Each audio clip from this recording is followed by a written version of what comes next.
Information is the currency of power in a democracy, and the government likes to have most of the power. One for Mum, one for Dad, one for the country. And there has never been a more exciting time to be an Australian. Budgets are about choices, Fran, and you show what you value through the choices you make. This is coal. Don't be afraid.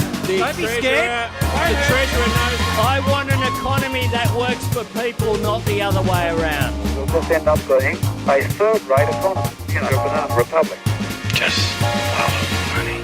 G'day and welcome to Follow the Money, the Australia Institute's podcast that explains economics, politics and policy in plain English. I'm your host, Ebony Bennett, Deputy Director at the Australia Institute. Integrity and transparency were some of the big election issues in the last election campaign, pushed largely by the independents. But how much has changed since then? As your member for Kooyong, I will act with integrity and honesty. Climate, integrity, equality. We need to clean up this place. We need to improve this place. And to push for more transparency, more integrity, and ultimately more accountability. We're serious about restoring trust and integrity to government. The former Morrison government. This has been government by deception. Cash in the form of grants. Known as sports rorts. The most scandalous is car park rorts. Ex-Senator Rex Patrick is fighting more than 20 FOI requests with government departments, and he says the system is broken. When you make a request for contemporary information, it gets returned 3 or 4 years later as historical information. Are we increasing trust in government or is it decreasing? One of the key problems for accountability has been the Freedom of Information Act, which is supposed to give citizens the right to access information held by governments.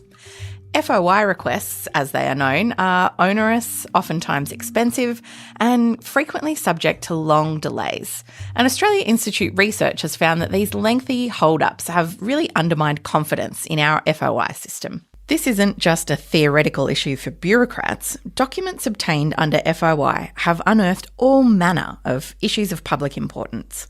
In 2020, a Guardian Australia FOI uncovered Australia's export of arms to countries whose militaries have been accused of war crimes. That same year, a legal not-for-profit uncovered that $3 million of taxpayer money had been invested in the controversial mining company Adani.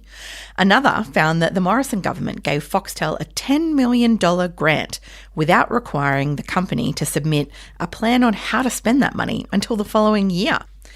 One person who knows the Freedom of Information system as well as anyone is former Senator Rex Patrick. Having gained a name for himself as a transparency warrior in Parliament, he's continued to advocate for accountability since leaving Canberra.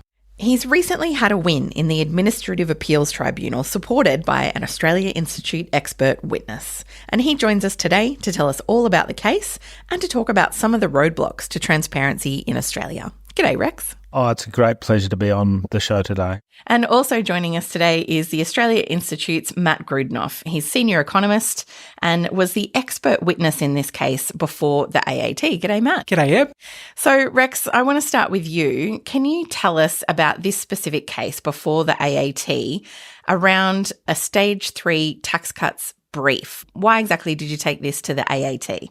I generally sit around, and this is perhaps a poor reflection on me, and think about things that, government might be doing in a year's time or 2 years' time. And when the Albanese government came to power, I thought about Stage 3 tax cuts. I thought about the political controversy that would envelop the government if something didn't change. And so I asked Treasury, did they have any advice or any briefs that they'd sent to the minister in relation to Stage 3 tax cuts? So that's what I requested. The Treasury came back and said, yes, we do have one brief that went to the minister very shortly after he became the Treasurer, but you can't have it. You can't have it. And so then what happened? Where do you take it after that when Treasury knocks you back, says, no, you can't get it? Well, the next step for me was to take it to the Information Commissioner. Now, unfortunately, the Information Commissioner takes between 3 and 4 years to review an FOI, and that just doesn't work. I've actually got another court case in the full federal court looking at those delays. But so I used a process. It's a bit of a a tricky process, but lawful. It's called the Section 54WB manoeuvre, and that's well known. That one, I'm sure, household name that tactic. Yes, so that's that was the part of that was the section of the FOI Act where I asked the Information Commissioner to not review my request, and that it was better off being sent to the Administrative Appeals Tribunal. Yep. So Treasury has knocked you back. It's going to take too long at the Information Commissioner. So the Rex Patrick tactic next is please don't review it, and then what happens? If the Information Commissioner makes a decision that it's in the best interest of the administration of the FOI Act to not conduct the review, that then gives me a pass to fast-track it to the AAT, the Administrative Appeals Tribunal, and that's exactly what I did. I paid my $1,000 fee and made application, which then started another process of review. All right. So then it appears as a matter before the AAT. My colleague Matt here gives some expert advice, which we'll get to. But what was the outcome here? What happened at the Administrative Appeals Tribunal? Well, first thing you need to understand is that when you get to the Administrative Appeals Tribunal, the government always engages lawyers. So that's one of the downsides of getting there is you're going to have serious lawyers that you have to work against.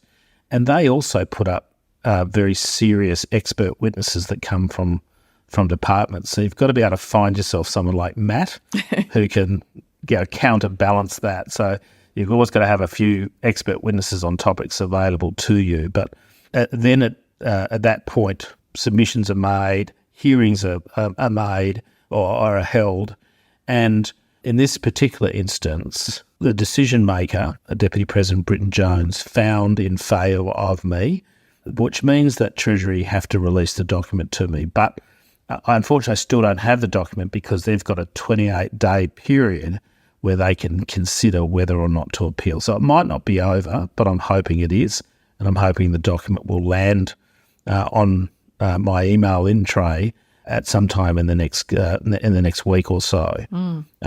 Of course, the difficulty here is that whilst I made the request, I think it was in November 2022, it's taken 18 months to get a decision, and unfortunately, in the time frame it's taken to get an outcome, it won't be a document that can contribute to the public debate on stage 3 tax cuts because, thankfully, the stage 3 tax cuts have been modified and the Parliament has now dealt with that. But the shame of this is that whilst I won the battle to get access to the document, Treasury won the war because they just delayed it long enough that... Become irrelevant. Yeah, it becomes irrelevant. Tax cuts. $130 billion Phase 3 tax cuts. Proposed changes to Stage 3 tax cuts. Under the revised plan, every Australian would receive a tax cut. More Australians may benefit. The proposal halves the original tax cut for wealthier Australians and bolsters the benefits for workers earning less than about $145,000 a year. And Matt, I mean, it's not like this was a small issue before the Parliament. How big were the Stage 3 tax cuts? What are we talking? Yeah, look, the Stage 3 tax cuts have been a huge issue for 6 years, since 2018 when they were first introduced by then Treasurer Scott Morrison. That's how far back it was. And look, I mean, my job as a witness was basically, firstly, to talk about how important Stage 3 was to the national debate, to prove it was in the public interest, which wasn't particularly difficult. Of course, it was in the public interest. It was all through the public debate. But also just to emphasise how important scrutiny of modelling is. So this was basically modelling that Treasury had done to advise the Treasurer on how much Stage 3 was going to cost and who was going to benefit from it. And looking at that modelling and understanding the assumptions that went into it and understanding the conclusions that were drawn was really important for democracy. For that reason, we thought it was really, really important that it be in the public domain so that scrutiny could occur.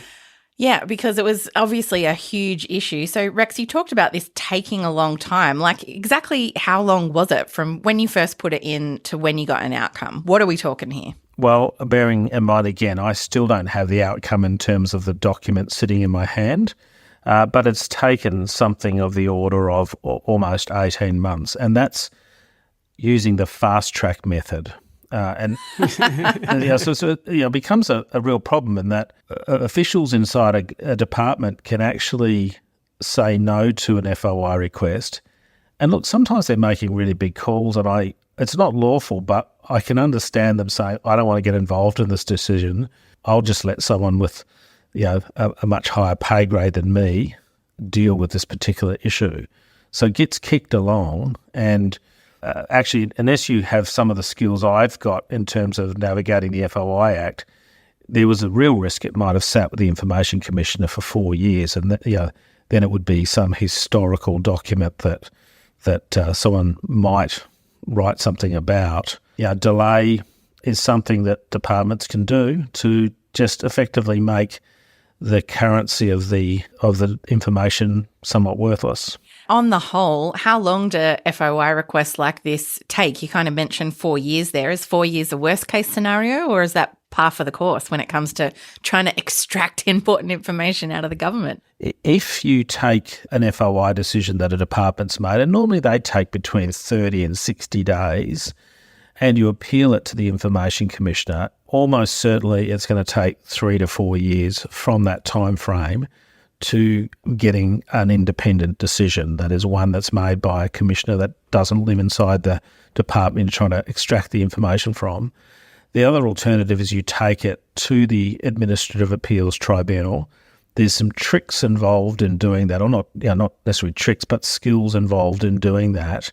And then it normally takes about a year. And a year, Matt, in the Parliament, that's just far too long. We're talking about really critical information that could be useful to the public debate. I mean, a year is unacceptable. But, you talked about the modelling in court. Why is access to things like modelling important when we're thinking about something as big as the Stage 3 tax cuts? Well, it's because something as large as that kind of change to the tax system as the Stage 3 tax cuts really affects lots and lots of people. And it's really important that if governments are putting up policies that we know who the winners and losers are going to be. We know how it will affect our tax system. And modelling is one of the ways that we can get answers to some of these questions. So absolutely, it's really important. But also it's important because Treasury is the one that's advising the government behind the scenes. And if Treasury are doing a good job with their modelling, then absolutely they should be unafraid of telling us all what the outcome is, simply because they know that they're giving good advice and correct advice to the government. And we can be confident that the government is getting that correct advice. But if Treasury is not doing a good job, or if, they made a mistake somewhere in their modelling and their assumptions or something, then the rest of us outside of government can scrutinise that, look at it and correct it, and government then gets better information than they otherwise would have. Rex, why is it so difficult to get information out of the government? Well, governments always like to control the release and the form of information being made public. Information is the currency of power in a democracy, and the government likes to have most of the power. And Rex, you're kind of known as a transparency warrior, so to speak. You've always been pursuing transparency and accountability when you're in the Parliament and now that you're outside of it. What would an effective FOI system look like to a citizen? Well, first and foremost, you need to have a situation where the culture inside government is one where officials are not afraid to make an independent decision that may involve the release of information that is embarrassing or is politically sensitive. You've got to give the courage to the officials. The officials have to be properly trained and need to be backed when they release information. Right now, there's no benefit in them sticking their neck out and releasing information. As I said, they can just say, well, the FOI applicant's got an appeal right. I'll let them get access to the document through that particular process. I think there's probably times when there are people that might be a bit mischievous, but I'm going to give public servants the benefit of the doubt. But even in the case that was before the AAT that Matt was involved in, and this was, again, myself versus Treasury on advice that had gone to the Treasurer, the claim that had been made by Treasury was really twofold. The first thing they said was that if we release this advice, it will reduce trust between Treasury and the Treasurer. Now, of course, that's just simply wrong, because the Treasurer can never lose trust in Treasury if they are releasing information as they are required to by law. No Treasurer is going to stand up and say, I've lost trust in my department because they complied with the law. And the second thing they said was that, and I come across this all of the time, is I had an official that basically went on the record and said, if we were required to release this information under FOI, then that would have a chilling effect on us giving full and frank advice into the future. Now, of course, that was countered by me in an argument in the AAT pointing out that the Public Service Act has an obligation embedded in it that public servants are accountable to the public through the ministerial framework, and also that they must give fulsome, non-partisan, honest and evidence-based advice. They have no choice. And in fact, I recall asking the official whether or not, if this were released under FOI, whether she's prepared to break the law to be in breach of the Public Service Act moving forward. And of course, the witness then backed off from that particular position. But the fact is, all of the public officials, and particularly the very senior ones that are giving advice to ministers, have a legal obligation to give that advice. And that legal obligation in the Public Service Act sits alongside and in harmony with the FOI Act. The Parliament have put both of these acts in place. There's no contest between them. Officials can't try and hide behind the sort of frank and fearless advice defence. I mean, really, how fearless is advice if the only person that gets to see it is the minister? And that's Matt's point. Matt's point is, let others see the advice. They may criticise it. They may state that it's really, really good. But my view is you should never have a minister making decisions on the basis of information which others are scared to be made public. Matt, I mean, it just seems really wrong-headed, I guess, to me that these kinds of requests end up before either a tribunal like the AAT or in court, as we might get to in a second. As someone who was just providing expert testimony in this case, how weird is it that this is the lengths that someone has, like as an outsider to this, talking to a very specific element of it, what were your impressions of having to go to these kinds of lengths to get this access? It was weird, to put it bluntly. We've got this FOI, this Freedom of Information laws, because essentially, as Rex said, information is the lifeblood of democracy. Democracies are made better by transparency and that flow of information to the public. So that's why the Freedom of Information laws exist. They exist for a really specific reason. But it seems that we've kind of trying to subvert them all the time and delay them and push out, like the amount of time that it takes to get an FOI request through is just crazy if there's any resistance at the government level at all. And really, there needs to be reform in this area. This is not how the FOI laws should work. Anybody would surely believe that our democracy will be better off, our government will be better off, and we would all be better off if these laws worked better and quicker and they produced more information for the general public. And Patrick is not the only one throwing up his hands. 3 weeks ago, the Commonwealth FOI Commissioner, Leo Hardiman, quit his job in frustration amid a backlog of 2,000 cases awaiting decision. Well, this week marked 3 years since the federal government first promised to introduce a Federal Integrity Commission. Former Prime Minister Scott Morrison pointed himself to several portfolios. It's a blind trust. He cannot disclose to me who those donors are. And Mr Morrison to get every one of his coalition MPs to vote against integrity. Have no doubt that's what they did yesterday. Rex, if we look back, the Morrison government in particular was kind of known a bit. It had a reputation for kind of secrecy by the end. It not only hid the fact that he had sworn himself into multiple ministries, but there's kind of lots of different examples of that. But as Matt just said there, secrecy is kind of anathema to democracy. It's the opposite of democracy here.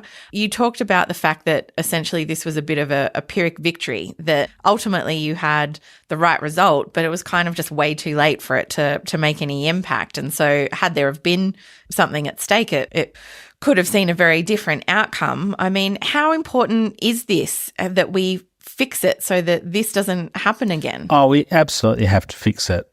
It's a core part of the fabric of our democracy, being able to watch over government and to be involved in decision making. And it's beyond belief that we don't have the transparency that we need. And it's interesting, you talk about the Morrison government.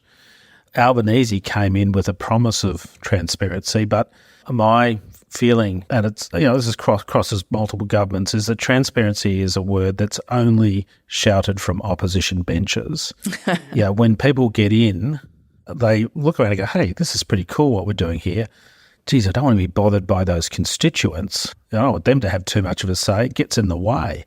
And so they do fight this. And, if I were to compare Scott Morrison with Anthony Albanese, I would say that Scott Morrison was almost, in some sense, weirdly proud of the secrecy, whereas Anthony Albanese may actually be, in some sense, worse. He purports to be transparent, but in actual fact is engaging in secrecy on a regular basis.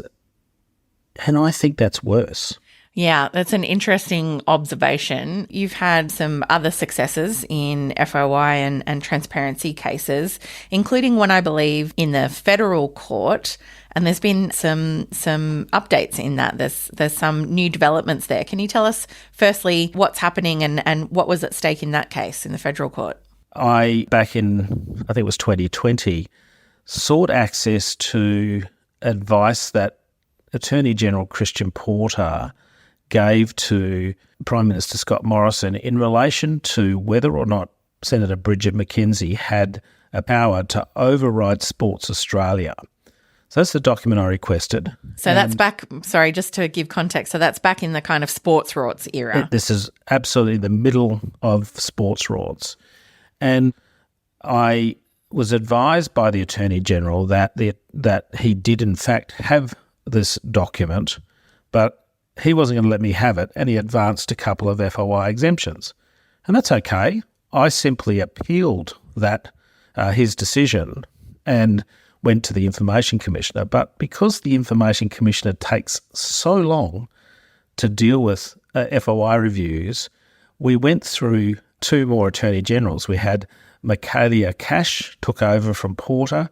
Then actually very briefly for about 7 days, Senator Katie Gallagher was the Attorney General. And then we went to Mark Dreyfus. And by the time the Information Commissioner got around to answering my review request, she basically said, well, it turns out that neither Senator Cash nor Mark Dreyfus had the document anymore. So it was no longer in the possession of the minister, and therefore the FOI Act did not apply.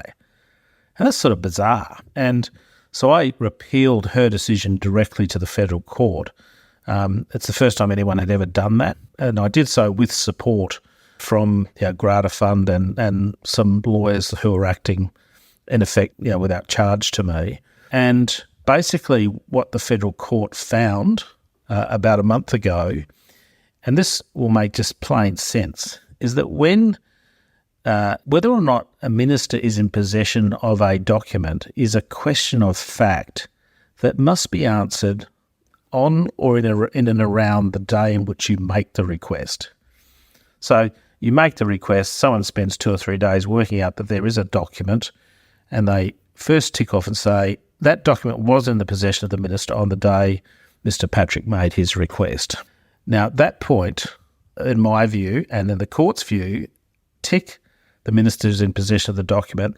And then, again, people will just simply understand this. Because I have an appeal right, the minister has a duty to hold on to the document and pass it on to their successor until either I abandon my pursuit or I win, or I might take it all the way to the High Court. I have appeal rights. And so the court found there is this duty for ministers to retain and pass on the document until such time as the matter is resolved. I mean, that is pretty straightforward. You ask for it, the original person looks into it. Yes, the minister's got the document, but then somewhere along the way, it's disappeared. Is that the argument? They no longer have it? Exactly right. And the really interesting thing in this particular case, in terms of the next part of the story, Justice Charlesworth actually sort of took some evidence as to why this document could have disappeared. How did it disappear? And the Commonwealth submitted to the court that, when ministers leave, sometimes they shred documents. And Justice Charlesworth said, that's not allowed. These documents don't belong to the person who is filling the position of the minister. They belong to the office, not to the person who's filling the spot. And basically said, there is no ability, noting these documents are public documents, they belong to the public, for them to be shredded as they leave office. And indeed, she made the point that things like legal advice, and we know sometimes governments get some legal advice, that legal advice can't be shredded either. It has to be passed on to the next government, even after an election, because she said in her judgment, there's no such thing as a legal entity called the government of the day. That's an entity that doesn't exist. That's not a thing. I don't think anyone brought that up during the argument, but in her judgment, that's what she said. She said it belongs to the government. And the Albanese government's quite entitled to look back and get access to legal advice that the Morrison government sought, because it doesn't belong to Scott Morrison, it doesn't belong to Christian Porter or anyone else. So, Rex, before we get into the new development in this case, is this what governments have been doing for years, just going out and shredding documents on the way out? I mean, that's fairly shocking. Absolutely, that's what has been happening. And Justice Charlesworth made in her judgment a very strong statement that said that must stop. It's unlawful. And it may well be, and I don't know, I'll have to leave this up to the lawyers to sort out, and maybe we'll never know, that may be the reason why the government has today appealed the decision. So we've had this great decision for transparency that one would have hoped that Mark Dreyfus, Anthony Albanese would have embraced. Instead, they've said, no, we want to maintain the status quo. We're going to appeal this decision to the full federal court, and that's the news, the new element to this particular story. That's quite disappointing. I know this is kind of just happening as we're recording this, but have they given a reason why? Yes, so they've put in what's called a notice of appeal, and I've got to be a bit careful because the lawyers have told me not to talk too much about it at this point in time, but. So you just talk high level and say, in effect, it's quite clear that because they've appealed, they've said, we think Justice Charlesworth's decision is wrong. And again, this is just something that the Attorney General is going to have to explain to the public. I mean, every document that is produced by government is a document that's paid for by the public and is for public purpose. How could it be the case that ministers think that they can shred documents or have documents just disappear? I mean, in the case of my document that I was after, the letter from Porter to Scott Morrison, it was purportedly a cabinet document that suddenly got lost. It was purportedly legal advice that suddenly got lost. And you go, how does that happen? There's a bit of a side story to this too, by the way, is that in the process of the federal court case, the Australian government sort of realised, oops, we've got this document. And in fact, they were representing the Attorney General at that stage and had to pull out because they now became mired in the controversy, and other commercial lawyers ended up taking over. But that's a bit of a side story. But getting back to the appeal, I mean, it's just quite unbelievable that the Attorney General would not embrace this decision. It's a decision that says no minister can sweep their dirt under the carpet when they leave office. Why would anyone who cared about the fabric of our democracy, who cared about good governance, adopt a position that said, no, that's a good thing. We want them to sweep it under the carpet. I can't explain it, and actually it's going to be up to the Attorney General and for Mr Albanese to make their case to the public, because on the face of it, it just doesn't look right. Yeah. So, Rex, I guess if you had one message for the public and one message for the Prime Minister, if you were trying to improve this transparency, what would you tell the public and what would you want them to know and what would you tell the Prime Minister? Well, the first thing I'd do is talk to the Prime Minister first and say you have to properly resource the government arms that are dealing with FOI, and you have to give the people who are making FOI decisions the confidence that the government will back their decisions, such that there's no fear in releasing information that should be released but might cause embarrassment or sensitivity. Then I'd go to the public and say, guys, here's your chance to get involved. Here's an opportunity for you to utilise the system, the right that the Parliament has given you to access information that allows you to participate in democracy. My hope is that on my tombstone it says, here's the guy that made FOI sexy. That would be an amazing epitaph. Thanks so much for joining us, Rex Patrick, and thanks, Matt, for your time as well. Thanks again to Rex and to Matt, and we would love to hear your thoughts on the show today. You can reach out to us via email at podcasts@australiainstitute.org.au, or you can find us on Twitter at the Oz Institute with an AUS. In 2024, the Australia Institute is celebrating its 30th anniversary as Australia's leading think tank. And if you enjoy Follow the Money and our research, please consider becoming a regular donor for as little as $10 a month at australiainstitute.org.au. Our producer is Jennifer Macy, with additional editing by Emily Perkins, and our theme music is by Jonathan McFeet from Pulse and Thrum, with additional music from Blue Dot Sessions. I'm Ebony Bennett. Thanks for listening.